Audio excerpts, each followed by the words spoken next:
She thought she was, if one had potential or she didn't, and she wouldn't like hold her tongue, no holds barred. She would tell me, don't bring her here again, or I like her. She was very straightforward and very blunt with it. Tell me about what happened when he left Detroit. Well, What date was that? that was July 4th. July 4th. And I was also in Detroit with him, with my group, the DW Project. Okay. And we left about 12 hours before they left. Okay. So by the time I got home, it was about maybe 4 in the afternoon. I talked to my dad, and he said he was leaving. He had just packed up the truck, and he was leaving. And it was about 10:30, and my mom made a couple of calls. She called. The last call she made was to my brother Donnie down in North Carolina, about 10:30. And talked to the grandkids, said, "I see you soon, love you, miss you."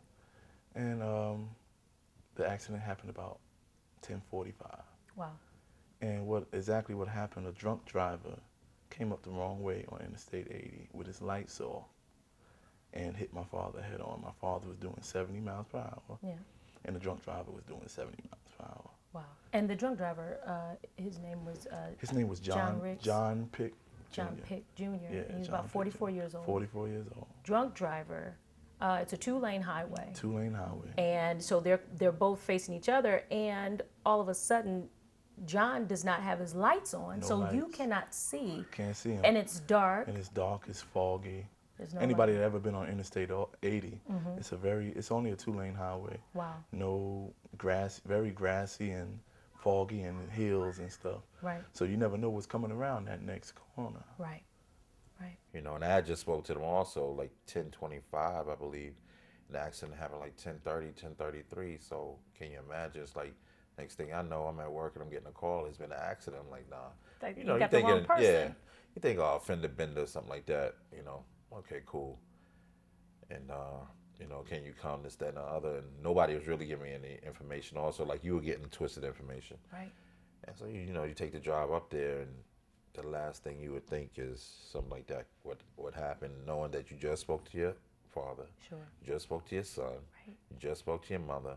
We're gonna be home about 3:30, 4 o'clock. And I said, all right, I'll be over to pick up DJ.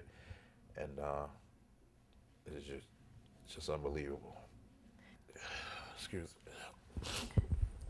We love gospel music. We love all types of music. Quiet, gentle giant, just the perfect, you couldn't ask for a more perfect child. He loved just watching TV, helping out any way he can, cleaning up the house. Being a big man when I wasn't there, helping his mom out. Had just graduated, and he went away with my parents to a church convention for his senior trip, you know, to go away. And he was looking very forward. He had never seen that many people together at an AIM convention that, you know, was in Detroit, church convention, and he was surprised. And he was really having fun helping out my mother and father, selling books, CDs, and shirts and things, and that's all he was looking forward to. I got to the hospital about 3 o'clock in the morning. Yeah. And when you got there? When I got there, you know, they try to give you a hard time. Well, you can't go see such and such. I said, lady, you don't know who you have in this hospital. That's right. Reverend Timothy Wright. And once they find out he's here, they gonna come from all over. So it's best you let me go see his condition. Wow. Before everyone comes. Wow. So she let me up there, and he was bad. They didn't think he would make it through the night. Wow. Broken jaw, broken ribs. He had a heart attack in the midst of the accident. Wow. Shattered ankle, broken legs, and a broken spine. His spinal cord was broken at the top. Okay. So he was in pretty bad shape. And I went up there and I prayed with him. He was unconscious, and I prayed with him, and I just told him, "You're gonna be all right." And then I had to go downstairs to the pediatric area and pray for my nephew, who looked to be fine. He looked fine. He looked fine, but he was brain dead. Wow. At that time. You said he was in that car crash, Yeah. and he didn't have hardly a mark on him. Didn't have a mark on his face. Wow. All internal injuries, but didn't have a mark on his face. Wow. And I prayed with him, and the doctors told me how that look. I still kept the faith. Sure. God can still heal him. Yes, he if can. it was his desire to do that. Yes. And when I was on my way back to sit with my father, they called me and told me that my mom had died Wow. in the accident. I'd like to thank everybody for praying for our family. We lost our mom, Betty Wright, and we also lost my nephew, his son, DJ Wright. And my father is in the hospital as we speak right now. And he's holding on strong. He's conscious. He's able to make eye contact with you. He can't talk because he has something in his throat, but he can nod his head and answer. He's very coherent. Very coherent. He knows what's going on. And we'd like to thank you all for praying, and just keep on praying for us. Keep on praying. We appreciate all the love and support that everyone has given us. I know it's been like a year, but it just seems so fresh. Sure. Seems like a dream. Real talk is the anger. Right. And a lot of people don't talk about it. Right. A lot of people especially don't talk about it in the church because we all want to seem like it's hallelujah and Lord, whatever your will is. It is his will. We have to live in his will because he's God. Right. We can't change it. If we could change it, we would have changed it. Right. If we could bring Pastor Wright, First Lady Betty, DJ back, we would have. People don't talk about the realness of losing somebody and the anger that is attached with it. How do you deal with the anger with God? I try to find some type of understanding, I just talk to him regularly and, God, people say you'll never understand and you never know what his plan is. He has the big blueprint or whatever, but, like you said, it's about the medication thing that way.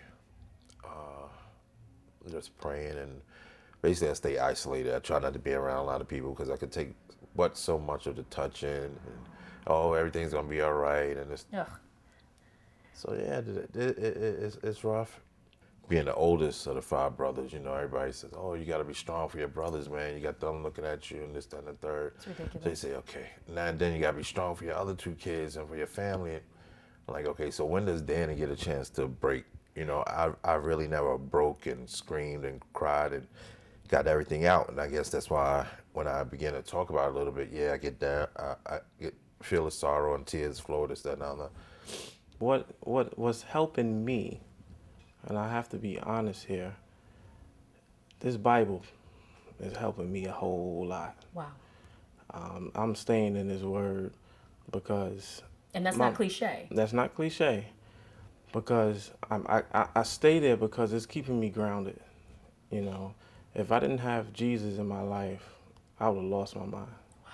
I would have lost my mind. I know I would have. The anger didn't really sit in until a little later, until we went to go view the vehicles. Wow.